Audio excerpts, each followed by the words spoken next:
Welcome along to another edition of Matchbook's Euro 2020 specials. Knockout football, it has arrived. The group stages are behind us. And we actually finished the week. Let's be honest, it was a tough enough kind of group stage for us, but I think we finished this week pretty good. England and BTTS, no, 2.42. Your best bet, Adrian. Croatia, Scotland, BTTS. Great job there as well, Mark, as well. 1.83, lovely one before half time. Sweden plus a quarter of a goal. Hungary plus 2.25. Lovely one. Absolutely lovely. Pearl of a one. Love that. Swimming against the tide, going with the Hungarians. Brilliant stuff all together there. The Spain and under 3.5 though. So this is just this one that we just cannot get right. They're winning the game, and of course they score 5, which was, sod's law.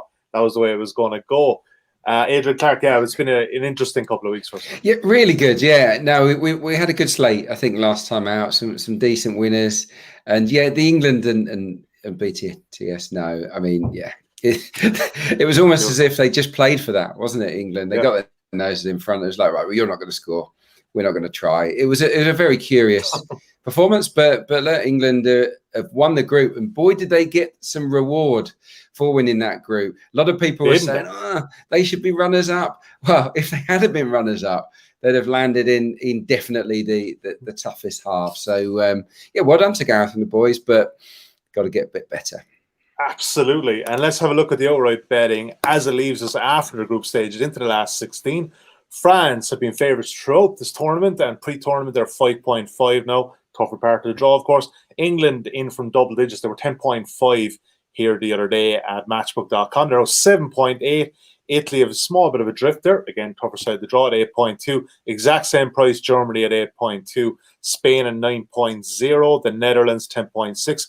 Belgium are a big price. They're an interesting one, I think. 11.5. Portugal, big drift on them as well. 16.0. Denmark, 22.0. And Sweden, 61.0. Marco will talk to you about Denmark and Sweden in a minute because you have some good outright positions there. But Adrian, talk to me about towards the top of the market at the moment. That's a justifiable price on England because technically, in our minds, they get through Germany on Tuesday night. It's, not really, we're not going to say totally plain sailing, but let's face it, it is the easier side of the draw. There's no getting away from that. Yeah, the highest ranked side, I think, in that side of the draw now. And yeah, I think Germany are certainly beatable. They're fallible defensively. Sweden or Ukraine, you'd have to back England there. And then, Netherlands, Denmark, Wales, and the other side of the draw. So no, I see why England have shortened. I still have my reservations. For me, France and Italy are the best two sides in this competition. Spain coming with a run, my initial pre-tournament pick. But I think France or Italy will be in the final, potentially against the winner of England-Germany. Marco here, I kind of set it up there for you there a while ago. You tipped Sweden at 121.0. It's now half the price, 61.0. A bit shorter than Denmark. I think we were about 34 pre-tournament. Of course, you tipped them up at 80.0 back in February when we were doing that recording. But what are you thinking now when you have those positions as a trader in these markets? Are you kind of automatically pushing the lay button and taking a bit back, or are you going to let it go one more round to the quarterfinals? Sweden, I'm happy to let go at that price. I'm happy to lay them off now. I think the draw against Ukraine is trickier than the odds suggest. You think Sweden are around 2.4 to win that game. I think they've been slightly overrated based on Ukraine's last game against Austria, where they didn't look like they were interested in winning that match or finishing second in the group, and it's worked out pretty well for them on the back of that. But Denmark, I'm happy to let run. Very difficult game against Wales for sure in the last 16, and that bet could easily go up in smoke. But if they do get through that, I really, really like Denmark as a potential outsider underdog against the Netherlands, and then who knows where they go from there. I think it's still want to rule out Denmark. They've been pretty well backed by the markets going into this weekend as odds-on favourites against Wales. So I'm happy to let them run, even if that price has been chipped in a little bit. But yeah, Sweden, I'm happy to cast off now. They've done their duty. Didn't expect them to win the group, but was not surprised by the way in which they went about their business. Yep, the beauty of trading at 3-digit prices, you can just lay it off now and lock in a profit, depending on obviously on how much you staked on that one. All right, let's get to it, gentlemen. I'll start with you first here, Adrian. Amsterdam, Saturday evening. I think this game is going to be sneaky good. I don't even know if it's going to be sneaky good because I think the cat is out of the bag on both of these teams in terms of entertainment. Wales, Denmark, current prices, we have them at matchbook.com. Wales, you can back at 5.5. Denmark at 1.8. 6 to draw available at 3.38. Wales getting a half a goal start on the Asian handicap, 2.09. And 2 is the total. It's a low enough one. I'm kind of surprised by that slightly. But Adrian, pro Wales here, I think you yourself marker lined on this one that you fancy Wales at these prices. Well, I don't know if I fancy Wales to go through. I fancy Denmark to go through, but I fancy it to be a close game. And for that reason, I'm definitely looking at Wales on the Asian handicap. I don't think there'll be much in it. I really don't. I think that Denmark, even though they scored 4 in their last game against a Russian side that really capitulated, they were all over the gaff. This Denmark side, I still don't think they're all full of goals. And they're a front foot team, we know that, but I don't see them ripping Wales apart. They've been really solid, haven't they, under Rob Page? Lots and lots of clean sheets for Wales, 10, I think, in the last 15, which shows you that they are a tough nut to crack. They've looked vulnerable from set pieces, I think, in this tournament. But and also from Wales' point of view, when you've got Bale and Ramsey, when you've got Dan James as well to pace, you've always got a chance to nick a goal. So I think they can be really competitive in the game. I think it might be a draw after 90 minutes, but ultimately I see Denmark progressing, a slightly better team with more momentum. But so for those, and Denmark, by the way, have only lost 2 of 14 away from home. So you look at their away record, obviously this is neutral territory, but only lost 2 of 14 away from home. So they're pretty hard to beat themselves. No, I just think that this could be a real close run thing, relatively low scoring game, and it's a Wales plus 3/4 of a goal. I think it's a standout for me because obviously you get the draw on side and even a narrow defeat for Wales, and you get something back. So for me, that's the best bet. Marco here, it's Wales plus 3/4 a goal appears on the site at matchbook.com at plus 0.5 or 1.0. It's not a bad price, Mark. 1.78 currently. Yeah, it's not. Very, very similar, these two teams. They're very difficult to beat. Wales have been big in 4 of the last 22, and those were against Italy, France, Belgium, and England. Denmark, 4 defeats and 31, 3 of which were against Belgium, the other in that sort of tragic game against Finland where things could have gone terribly wrong. But the draw, as Adrian says, is a big runner. I think unders is understandably heavily odds on. The goal line set at 2, so we're not expecting this game to be a thrilling end-to-end game, but I just think in a tight match, Wales have got the X factor. Wales have got the match winners of a tight game. Bale, Ramsey, James. Denmark's biggest match winner is missing in terms of Christian Eriksen, biggest creator. Sure, Damsgaard and Christensen scored wonder goals against Russia, but you can't rely on that every game. And Damsgaard's been brilliant, but he's certainly not Christian Eriksen just yet. And I think Denmark just moving away, since Christian Eriksen's absence, moving towards a 3-man defence, which worked really well under their previous head coach, just gives them a bit more solidity. They're very difficult to beat, strong spine, very big, very, very dangerous from set pieces, as Adrian says. But I just look at that price. It's not for me. I can't be backing them at odds on. Denmark went off at 173 at home to Russia. This is 190 outside of Copenhagen against the Wales team. That's short. I think Wales can take this to extra time for sure. Just interestingly as well, these two played each other twice in Nations League campaign 3 years ago. Yes, 3 years ago, but the squads aren't massively different to what they were back then. Wales have probably evolved a bit more. Denmark are pretty much around the same place, if not a touch weaker without Eriksen. And Denmark were odds against at home to Wales in Copenhagen. So there's a bit of a difference there. There's definitely a trend towards unders in Wales games. So if you do think it's going to be tight, if you think the draw's on side, then obviously you want Wales on side in some way. But yeah, I thought plus 3/4 on the handicap was the way to play it, because if they do lose by just the 1 goal, we're only losing half of our stake. Like that. Very much like that. Just surprised to see Wales at that big a price. Again, we're big fans of Denmark on this show as ever, but just looks a big price. All right, let's move on. Italy, Austria, Wembley, Saturday night. Is there any room left on this Italian bandwagon? I would suggest it's standing room only at this stage, if there is. They are 1.52. Austria 8.8. The draw is available at 4.3. Austria getting a full goal start on the Asian handicap at 2.07. And the total is a middling one at 2.25, slightly shaded towards the over. And Mark O'Hare, it's got to be Italy here, right? I'm not just saying this because I have them backed out, right? But it's got to be Italy. Yeah, I think if you created a top 16 in 1 to 16 order of kind of who's been the most impressive, Italy are definitely top of everyone's lists. Being the most impressive, being the most complete, not just in results terms, but in performance level. You look at the squad, Verratti back fit and available. If Mancini wants to use them, there's no need to do that because Locatelli's been absolutely wonderful. In his absence, Chiellini might be missing, but I think you get two better defenders as potential replacements in that team. Without him, Berardi's been fantastic and keeping Chiesa out of the team. So they've got options. Still don't think they've been tested massively during that 30-game unbeaten spell. A wonderful run, obviously, but I think bigger tests will come, and it's not going to come this time around in terms of Austria, because I think Austria are a couple of pegs below the likes of Switzerland and Wales. So you see quotes of 1.5 in Italy are absolutely justified, absolutely fair enough, even if this game is not taking place in Rome. So it's just kind of going back to the staple podcast bet really of Italy to win and under 3.5 goals, because it's 2.05. It's odds against. Austria. That one pays out. That one does pay out. Yeah. I mean, it's Austria.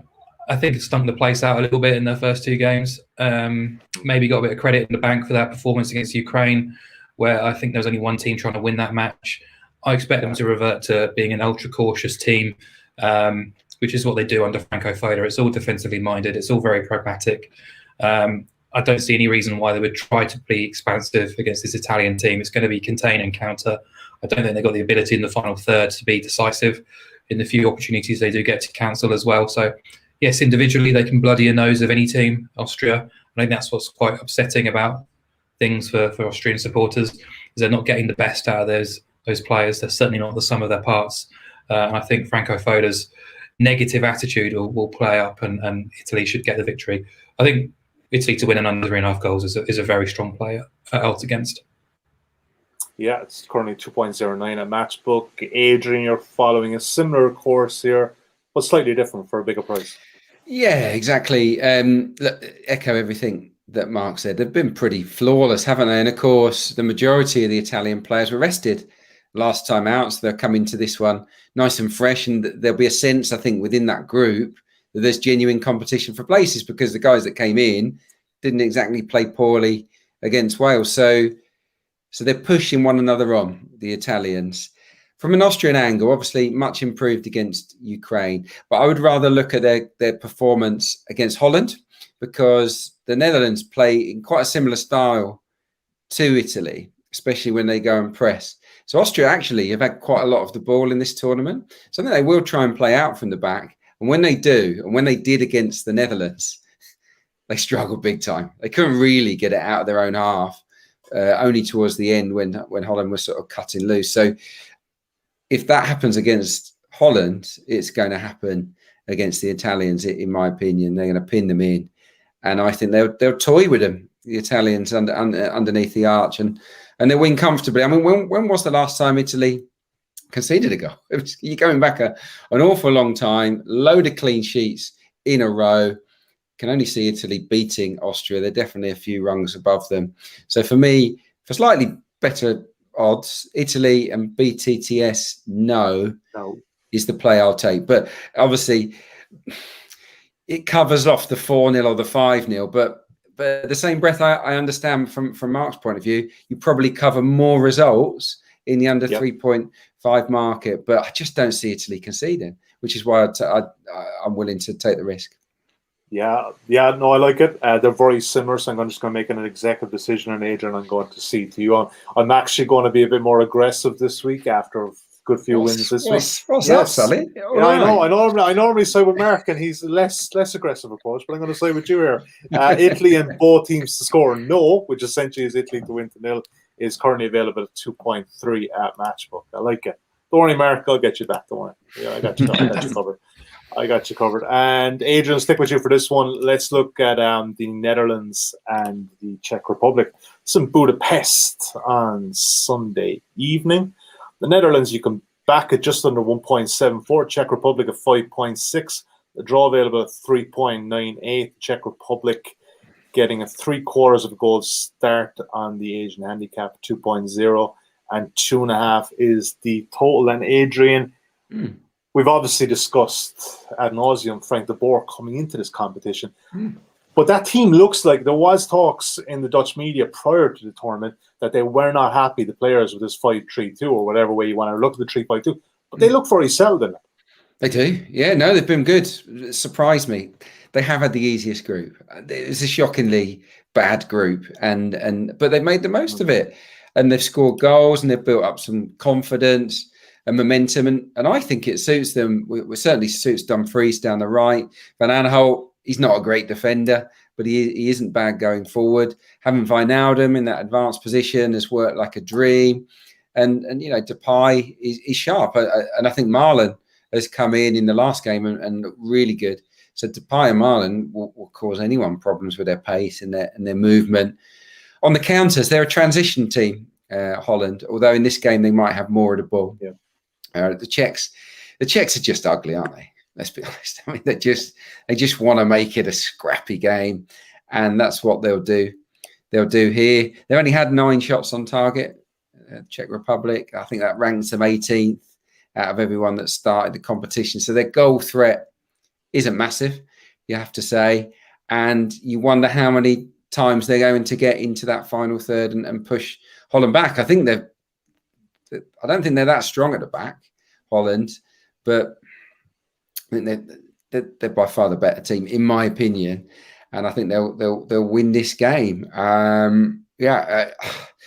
just think the midfield has been excellent for Holland. De Jong in there, obviously, De Roon and Wijnaldum, really, really strong. And I think they'll win, but I don't think it'll be a classic. I looked at the stats on this. Holland, so they've scored 2 or more goals in all of the group games. But that run goes back 10 games now, where they've scored 2 or more goals. I've got a feeling that run might come to an end here. I'm not wholly sold on this being a high-scoring game because the Czechs will go and try and frustrate. And the law of averages says that run can't go on forever. So what I'm backing is the Netherlands and under 3.5. Basically, I think they're probably going to win this 1-0. Would I be able to tempt you into the Netherlands 1.73 though, Adrian? Just take that up as it is a kind of a backable enough prices. Yeah, definitely. Anything over 1.7 is definitely of interest, and I'd fancy them to win. But I don't think this is going to be a cricket score. Okay, Marco here. I think you're coming at this from the different angle.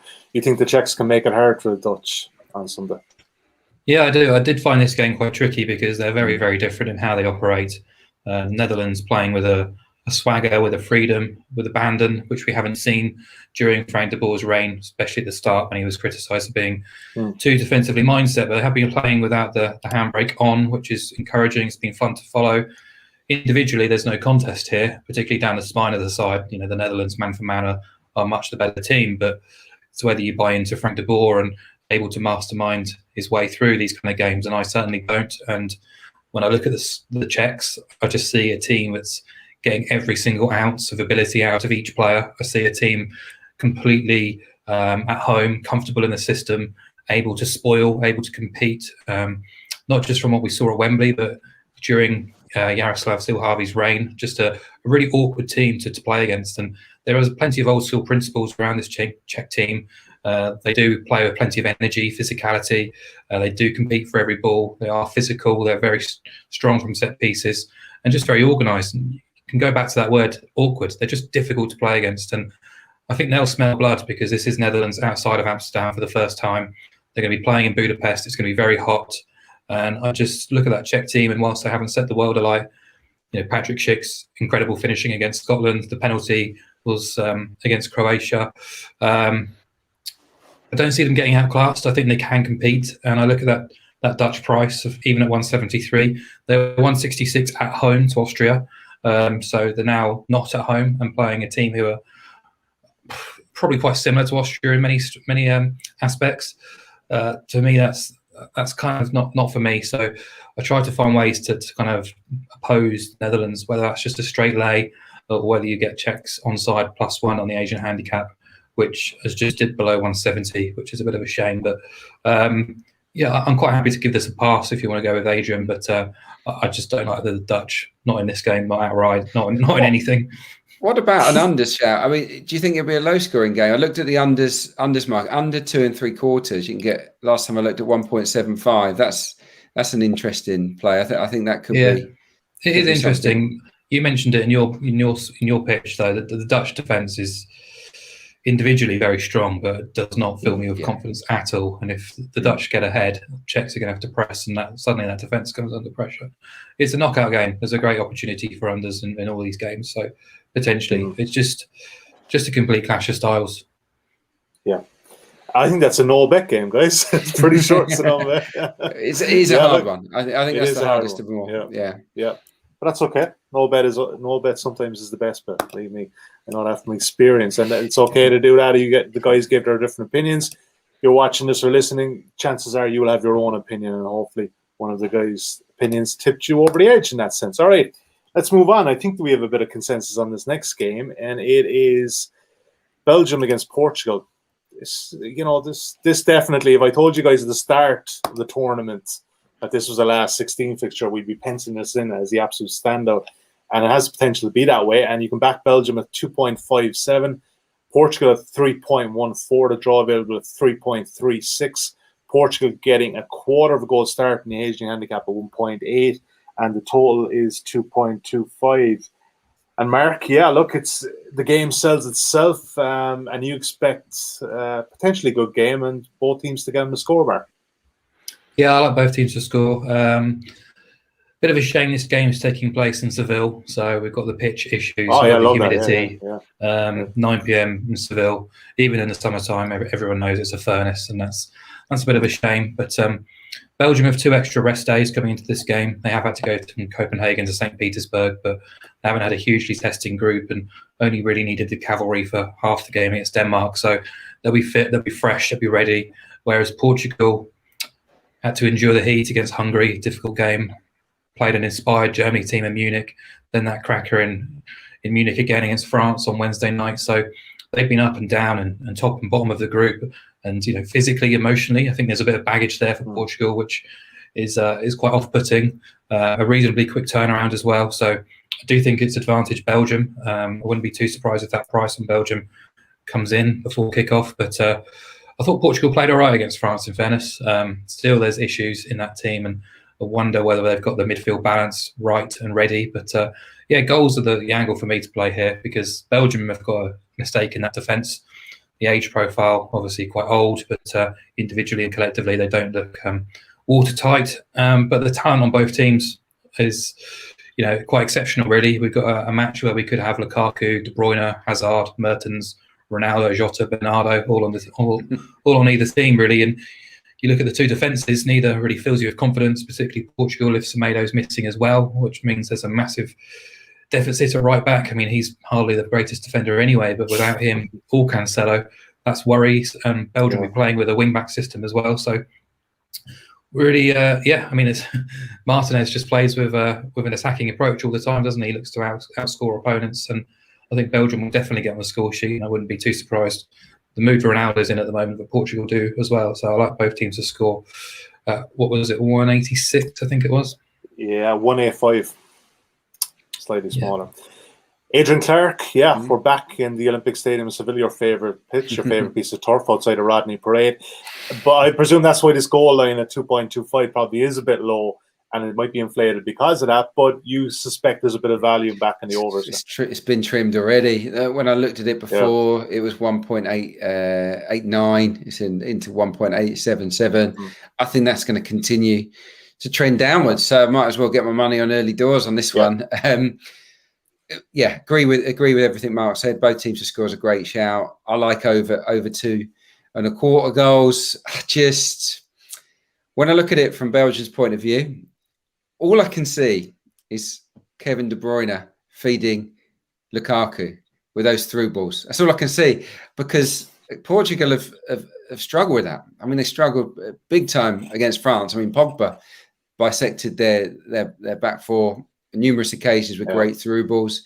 We saw Germany do it as well. Hungary walked their way. It caused them problems, didn't score. But I just don't believe in their defence. It's not the old Portugal that just relied on Ronaldo and that they were mega solid. They're actually a bit like Belgium. They're a bit loose without the ball, in my opinion, even though Renato Sanchez was brilliant. I thought it was one of the stellar individual displays of the tournament so far from Renato Sanchez. He's in great form. But yeah, and then you look at Belgium, obviously great going forward, as I've just said, but very wide. They play the wing backs on the touchline, and you've got the guys in and around Lukaku. Really, there's just the two in central midfield, and that's a problem, I think, when they're looking to feed passes Portugal on the break into Jota, into Ronaldo, into Bruno Fernandes if he plays, into Bernardo Silva. So I can make a strong argument for both teams carving the other apart. So for me, yeah, over 2.25. Even though the pitch is a bit poor there, I still think the attacks are significantly better than the respective defences. I also fancy Belgium, and I think that I'm tempted by them at that current price. Yeah, okay, I like it. Again, very similar lines here. Adrian, I'm going to go with you again, mate. This is 2 in a row. This has never happened before. What's going on? Over 2.25, 1.88. Mark, I'm so sorry, mate. But again, look, they're practically the same bets. Mark's 1-0, of course, will get up. It'll be 1-1, and we'll go to the penalties. So yeah, we'll be able to rub that in our faces. That's it. All right. We're back to here. Croatia, Spain on Monday evening. Adrian, I'll start with you first on this one, mate. Betting as we have it currently at Matchbook.com, you can back Croatia 6.7. Of course, Spain away from Seville. This might actually do them a hell of a lot of good. I think this game in Copenhagen at 1.68, the draw available at 3.76. Croatia getting 3/4 of a goal start on the Asian handicap at 2.11. And the total is a middling one again at 2.25. Adrian, you think Croatia could put it up to Spain? Obviously, Spain are your outright selection for this tournament. But they haven't blown your socks off, and you think that Croatia will give them a game? Well, give them a game. Yeah, I'm not sure that they're going to go through. I think Mark. Apologies, Mark has them Croatia. I'm reading my notes backwards, sir. For me, I find this a pretty difficult game actually to call. Spain obviously found their form, found their mojo. They've built up some confidence. Their attackers, most of them, have got onto the score sheet after that handsome win. So that's a big boost. And you wonder, as Luis Enrique began to find his best 11, they have created a lot of chances throughout this tournament. An awful lot of chances. They've got a lot of stick for being profligate and boring, but they've created a lot. And I think they can create plenty in this game. It'll be tougher, obviously.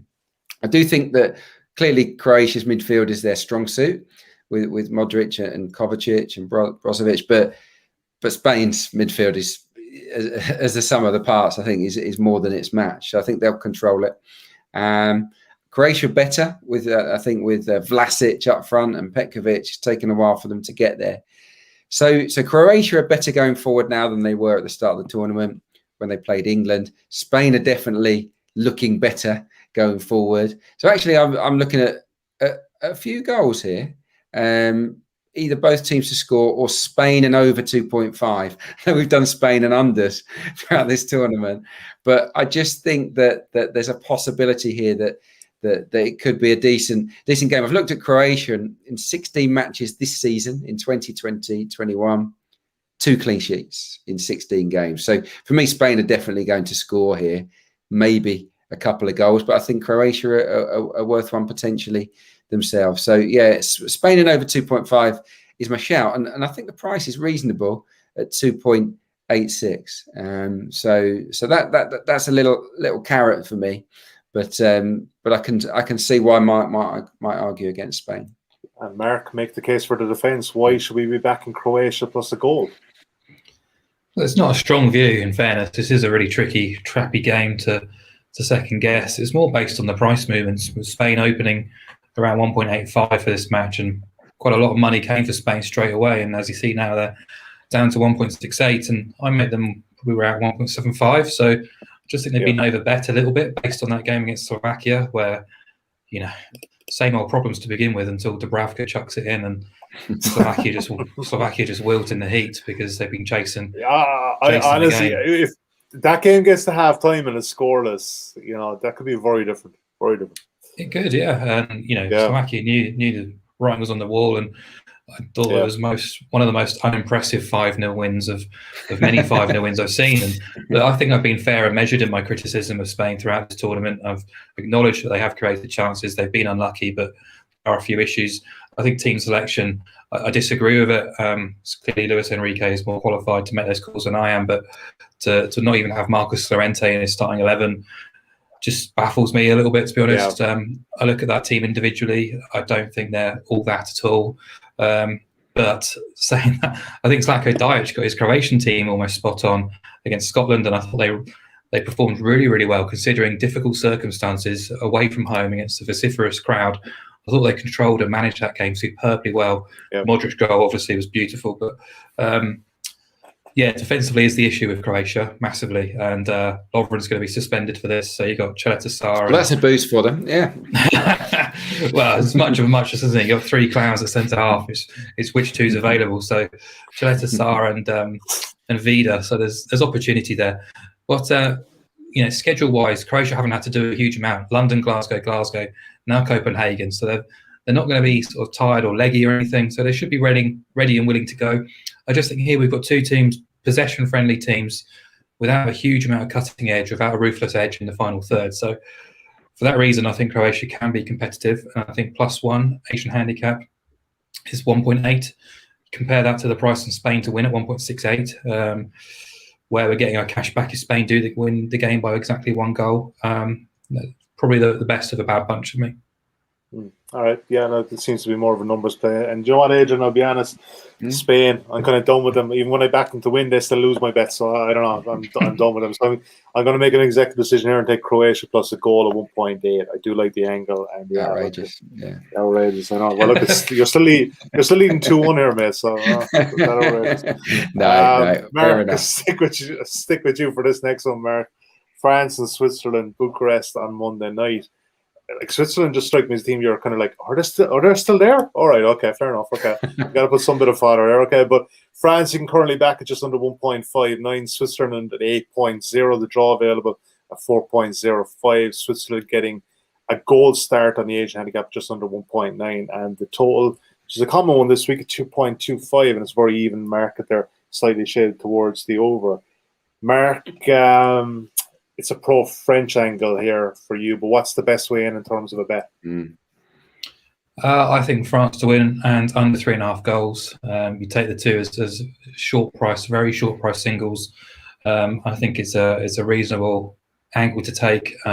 Switzerland haven't played since last Sunday, so they've had a full week off to recover, which could be quite significant considering that schedule we talked about at the start of the tournament of going Baku, Rome, Baku. So that's quite significant from a Swiss perspective, gives them a chance to refresh physically and emotionally. This game is going to be in Bucharest as well, so it's going to be hot. So they're going to have to be probably chasing the game a fair bit. But France, they're outright favourites for a reason. We haven't seen the best of them just yet. I think the Germany game played into their hands. Against Hungary, I thought they were laboured and lacking a little bit of invention against a low block. And then Portugal, kind of hard to kind of assess that game because of the penalties and the way in which the game played out, really. But clearly there's problems at fullback, and Deschamps has been dillying and dallying over who to play where. Hopefully he sees sense and goes back to Pavard and Hernandez now. We're into the knockout stages. But in terms of positives, Paul Pogba, absolutely influential and superb against Portugal. N'Golo Kante everywhere as usual. Benzema's now off the mark with goals. Mbappe's done everything but score. So difficult to dismiss France. And Switzerland's kind of, people just forget that they're there, but this is their natural ending. This is where Switzerland exit major tournaments. They get through kind of under the radar and just go straight out, and it's difficult to see them doing anything else because they took advantage of Turkey being useless, but still they scored 2 of their 4 goals from outside the box, including that wonderful Shaqiri goal. Even against Wales, I looked at them and they got a lot of credit for all the possession, all the territory, forcing a lot of set pieces, but they didn't really do a huge amount apart from Breel and Bolo, kind of his solo runs most of the time as well. So have they got the quality to open up a strong French team? Probably not. Italy dismissed them with room to spare. So I think France can do similar. And if you tag on under 3.5 goals, you're getting 2.05. That's a fair option for me. Yeah, it's actually even bigger just before recording, 2.11 mark, so small bit of margin there, Very nice. market. Adrian, you're in a bit of agreement with this. Oh the yeah, very similar yeah. tactic This is where the Swiss always go out. It'll be 2-0 or 3-0, and they'll be done. France are ready to go through the gears, in my opinion. It was a weird game, wasn't it, against the Portuguese? Yeah. The ref really dominated that game, didn't he? I mean, yeah, some of those calls were questionable, I've got to say. But yeah, the key men look good for me. Benzema, great. Griezmann, I think, is looking sharp. Mbappe, the same. Pogba and Conte, they're looking good. Fullbacks is an issue. They look like they got one mistake in them maybe per game, but I don't think the Swiss are the team to really punish them. So no, look, I can happily go along with Mark's pick there. The alternative is the one that I often do, which is the short price winner and a BTTS no. So France and BTTS no. I think you stretch that to 2.41. If you think they'll win with a clean sheet, which I kind of do, but it's a pick 'em really. Like I said before, the under 3.5 covers off more score lines, so it's a safer bet. Yeah, it is slightly safer, but they're very similar bets. So let's just take the under 3.5, because I think you're very much aligned in that. And like Mark said, it's a bit of a bigger price than he imagined at 2.11. It might not stay that way. It might go off close to 1.9. We shall see. Adrian, you're gonna love me for this, man. I got to start with you for this next one. Where are we going? Wembley, Tuesday evening. Look, it sells itself. It really does. It's coming out. Yeah, something's coming home in here. 2.67. You can back England. Germany at 3.0. The draw available at 3.32. It's, of course, an even line on the main handicap here at 0.0, 1.85. 2.25 is the total. We thought pre-recording, Adrian. You're not a person that gets too up or too down about England. You're very balanced with your views. But explain to me why, after 7 points, no goals conceded, top the group, nice side of the draw, that there's so much negativity around this English team. I don't really understand. They're not playing that well, but they're winning games. So yeah, the negativity is over the fact that most supporters want to see us playing to our strengths rather than protecting our weaknesses. And the bottom line is, you'd rather win by playing to your strengths than by protecting weaknesses, because it's more fun. England's strengths are in the attacking midfield unit. It's up front. We've got a lot of quality inside the opposition half, but we're not really using that. What we're doing is we're protecting the weakness of the side, which is clearly at the back, and it's getting us over the line. And full credit to Southgate and the players for the job they've done so far. It's just the style that I think most is that not tournament football though as well, Adrian? Exactly. It is, and that's great if you keep winning. But if you then, it can go wrong, can't it? If you're super cautious and you're not really releasing that handbrake so that your best players can flourish, and then you concede a really unlucky deflected goal and lose 1-0, that's criminal. That's what you're looking at. It's fine margins. And I think most England fans are frustrated, even though we're pleased to be where we are. And I think we're very pleased with the draw. And now you look at it and you think, well, if England play their cards right here and maybe find a balance in between, they could go all the way to the final. And I think finding that balance in between is what they need to overcome Germany. For me, this screams both teams to score this game. It really does. Germany really expansive, but shocking at the back. I mean, Hummels is the difference with Yogi Löw is that they're not protecting their weaknesses. No, There's exactly. A big difference. They're not. Yeah, really not. And I know you're a big fan of Kimmich in midfield, but look, needs must, and the wing backs are doing just fine. Havertz, for me, is a really good player. We haven't seen the best of Gnabry or Werner or Müller yet. They've got a lot of firepower and they're creating a lot of chances, Germany, and I think they will test us. I think they've had 39 shots so far, Germany, in a tough group, 14 on target. England, 22 shots and just 5 on target. So Germany are happy to take the fight to the opposition. They want the ball. So they're going to ask more questions of England here. And that might suit England because there'll be a bit more. They've faced 3 very defensive opponents, Southgate's players. And this time they're facing an attacking opponent. And that might help them on those transitions to just free up Grealish or Saka or Foden or, any of these guys, Mason Mount potentially. They might have more space. And Kane might be able to get in behind 1 or 2 times as well. So yeah, I think it's got the makings for a really, really good game. Can't tell you who's going to win. Not got a clue. But I think it will be a decent game. More exciting to watch than any of England's matches so far, and BTTS is attractive. I think at 1.934 last time I looked. I also think it might go to extra time. England games. I mean, how many times have England beaten a major footballing nation at a tournament? I mean, not many times. Let's be honest. Often when we've progressed, it's been via extra time, or when we've been beaten, it's via extra time or penalties. If you like the draw, you can couple up draw and both teams to score 4.85. That for me is a tempting one, just as a small play for a bit of fun. Yep. But yeah, I can see it happening. BTTS 1.89, and like Adrian said, the draw on BTTS 1.89. Right, it's gone down a lot. It's gone down a lot. So a lot of people backing it. Yeah, I think that goal line is creeping up a small bit as well. Marco here, what are you making of this one? We chatted last night in our WhatsApp group. Yogi Love, like, okay, this is my opinion. He's not picking the right team as well. Whatever about the system. But then again, look, you have the likes of Goretzka. Look, I know he's come back from injury, but like he's some sub to be bring off the pitch. But that middle, that Gundogan and Kroos, that's not working. No, it's not. Yeah, I mean, pre-tournament, I was just in love with that Germany squad. There's so much talent in it. Yep. And it's trying to get the best system, the best 11 on the pitch with a bit of balance, because at the moment it feels unbalanced, and I'm not sure the individuals are matching their positions. And I'd get Hummels straight out of there. I'd get Sane straight out of the team.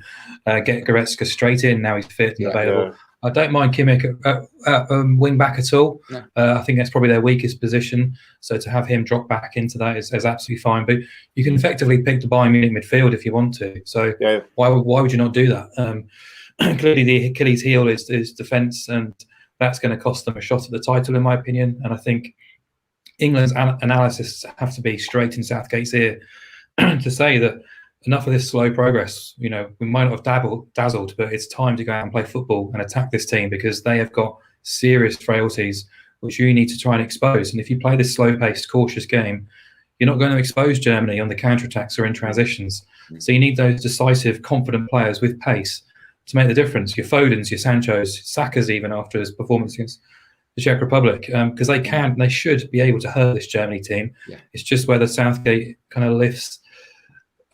If he does go 3 at the back, he's still going to pick Rice and Phillips in the middle, probably.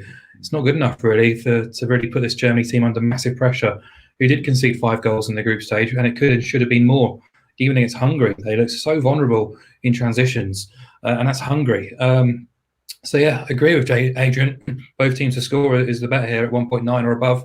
That was my kind of where I put the price at. So I don't see Yogi Löw changing tact. I can see Germany coming out and trying to play. I said off air as well, it's quite an interesting narrative if you straddle the two camps, that England are feeling quite confident and quite bullish and aware that Germany have their weaknesses, but so too the Germans are looking at England and saying, sure, we have to go to Wembley, but what have they done so far in the tournament to scare us? So neither team is fearing each other, which I think is quite good for the neutral. And I'm hoping we'll see a decent game. So both teams to score was the one that stood out. Yeah, really like that. Adrian, just one quick comment in here. That I just want to put this is definitely for you, this one. From Bogdan Nastasiu. I apologize, Bogdan, if I get that pronunciation wrong, mate. If you have any time, can you address why the media talks about Southgate like he's some kind of tactical genius as well? Well, I'll tell you this much.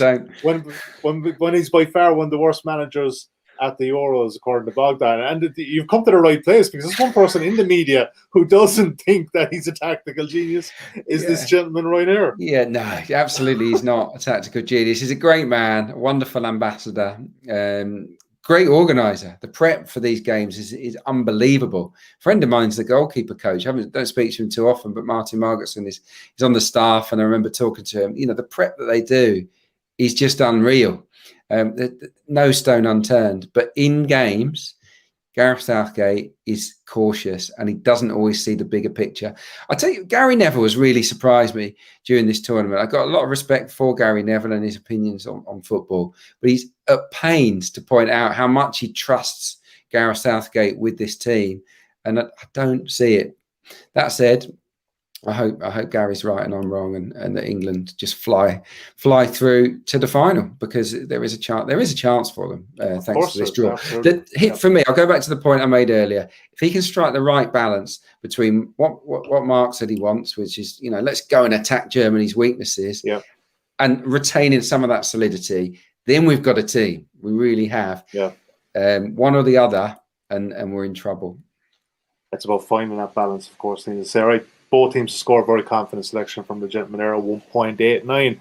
Let's move on to the last of the last 16 games, and it suggests probably the one that's probably not causing the most attraction, but that's okay. That's okay. The winners of this, of course, take on the winners of Germany and England. 2.42, you can back Sweden. Ukraine at 3.4. The draw available at 3.22. Ukraine getting a quarter of a goal start on the Asian handicap at just under 1.9 and 2, and it's a very low total there at 2. And Mark, I'll be honest, I actually thought Ukraine, after that result against Austria, they were actually out of it, but here we go. This is what this tournament entails. They've got a lifeline. Can they take it, though? What way do you see this kind of game playing out? Save the best to last, eh? This is going to be one for the purists, but we'll all be watching. Opposed goals, I think that's the way. There's a bit of margin, I think, in those lines and prices at the moment. So when liquidity comes, if you look at the high street, I think under 2.25 goals should be around 1.8-ish, possibly a little bit more than that, which is making money basically if there's fewer than 3 goals in this game, only losing if there's 3 or more. So that would be my route into this. Sweden don't need any introduction in that sense. More than happy to sit back and see, contain and counter. We know they're happier without the ball, utilising the transitions of Isak and hopefully Kvarsson or Kulusevski and not Marcus Berg, but set pieces as well. They're a big side. Delivery is key. Larsen and Forsberg there. So, not reading too much into the high goal line against, or the high goal total against Poland, because I think game state and permutations aided that, and so did the early goal and Poland chasing the game. But the matches against Spain and Slovakia were much more similar to what we'd probably likely to see against Ukraine, who I think are quite a curious team. One of my dark horses coming into the tournament played pretty well for about 20 minutes against the Dutch, and then showed more than good enough to dispatch North Macedonia, but suspiciously downing tools against Austria when it's like someone knew in the Ukrainian camp that finishing third in that group was going to give them a better tie than finishing second playing against Italy. How they could possibly have known that at that stage, I don't know. Maybe it was just a desperately poor performance, but they did not play like they wanted to win that game, which was really bizarre. So they are difficult to read. I do think they have quality, but it's not a game I have a strong opinion on in terms of the -2 or handicaps. I think Sweden's slightly overrated by that 2.42. I think the style always makes them difficult to beat, but also quite vulnerable as well when they come up against a team who are capable of scoring from distance or from a moment of magic. And I think Ukraine have that kind of quality in their ranks. So if I had to, I'd be with Ukraine plus a quarter, but I think the best play is just to oppose goals and cheer on a 0-0. I have no issue doing that in this game. Under 2.25, we're going to say it's about 1.75, like Mark said, there's a small bit of margin there. Adrian, you're seeing this kind of play out in a similar way.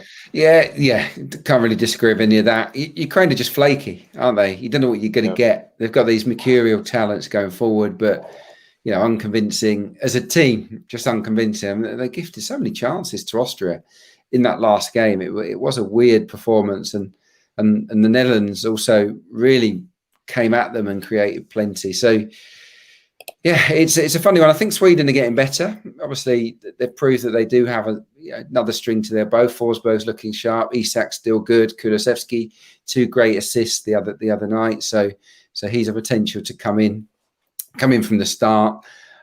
I think unders is a great play here, but I also don't see much between the two sides. And when you don't see too much between the two sides in knockout football, especially for these two nations, where getting to the quarterfinals is a really big deal, I think there'll be an element of we must not lose. So for me, the draw is a real active player here. I can absolutely see a 0-0 or a 1-1 draw. I think it's 3.22. Yeah, that might be Draw where I unders. go, but draw and unders Yeah, could be a way to do it. Yeah, exactly. Draw and unders. That's a good shout. Yeah, try to get that price on a second, but under 2.25. 4.5. Yes, No, it's not. 4.5. No, sorry, I was looking at the wrong. I was looking at Sweden and unders. Yeah, 3.78. it is. So might be a bit bigger. Yeah, it might be a bit bigger than that. Yeah, I think it might be about 4.0. Yeah, like the angler.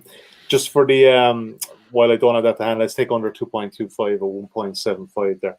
Like that one, indeed. Let's do a quick recap here, gentlemen, before we get to best bets. And don't forget, if you have missed any of these 8 fixtures or the tips that the guys have, check out insights.matchbook.com this weekend and next weekend, and throughout the remainder of the tournament, all of the guys' selections will be up there. First game, we looked at Wales, Denmark. You guys are taking Wales at plus 3/4 of goal at 1.78.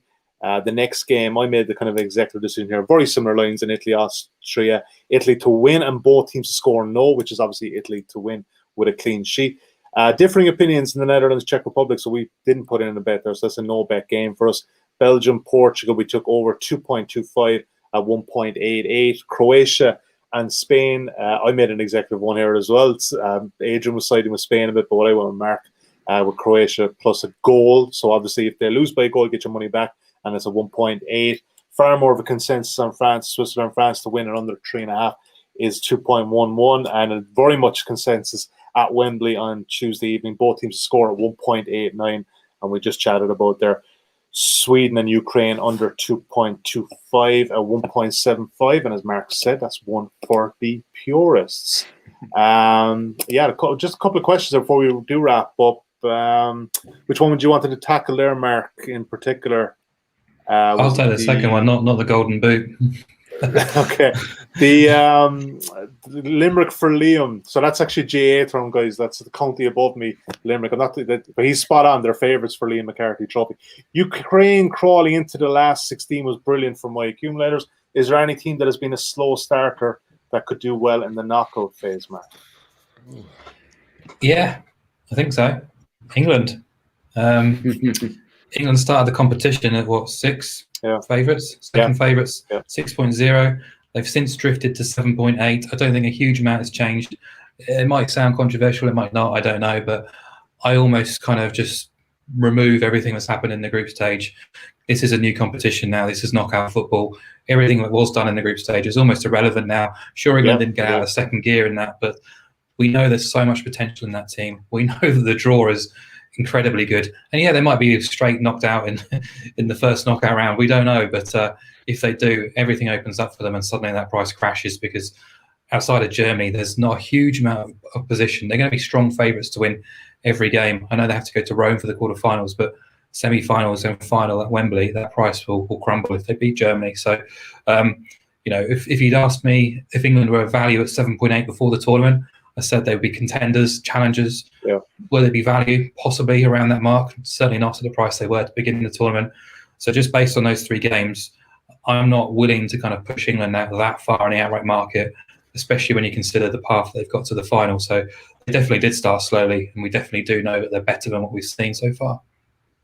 Adrian, any thoughts? No, I kind of agree on that. Yeah, I think England are a runner. Denmark, obviously, the draws favoured them as well. They started off, terrible scenes, but they're coming on with some momentum.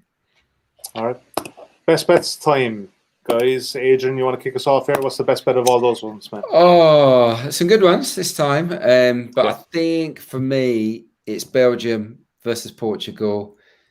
Attacks are great. Defence is not so good. Yeah.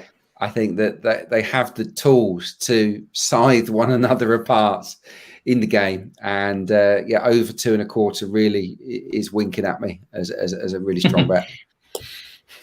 Winking at you. All right, Marco here. What's your best bet of this lot, man? It's Italy and under 3.5 goals against Austria. They've been the most complete team in the tournament.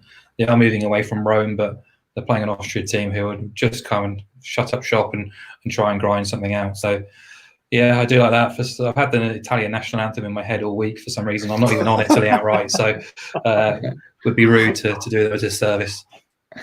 And I overruled you for that one, actually. Yeah? So you did get it in there. Good man. Like to see that. Yeah, look, but both of those bets will probably be capped. Like, let's be honest, 1-0, 2-0, 3-0 Italian win. Dang, we get paid. Nothing wrong with that. All right, we're out of time. We are back next Wednesday to cover the quarterfinals. Time to be confirmed on that one once I get aligned with these guys' schedules. But looking forward to that. A lot of great games coming at us. And yeah, it's nice to have a day or two off, guys, isn't it? Just to kind of relax, recoup, recharge the batteries. A lot to be said for it. Like I said, we'll be back next Wednesday. My thanks to Adrian. My thanks to Mark, as ever. A lot of fun doing these throughout the tournament. Best of luck with your bets in the last 16.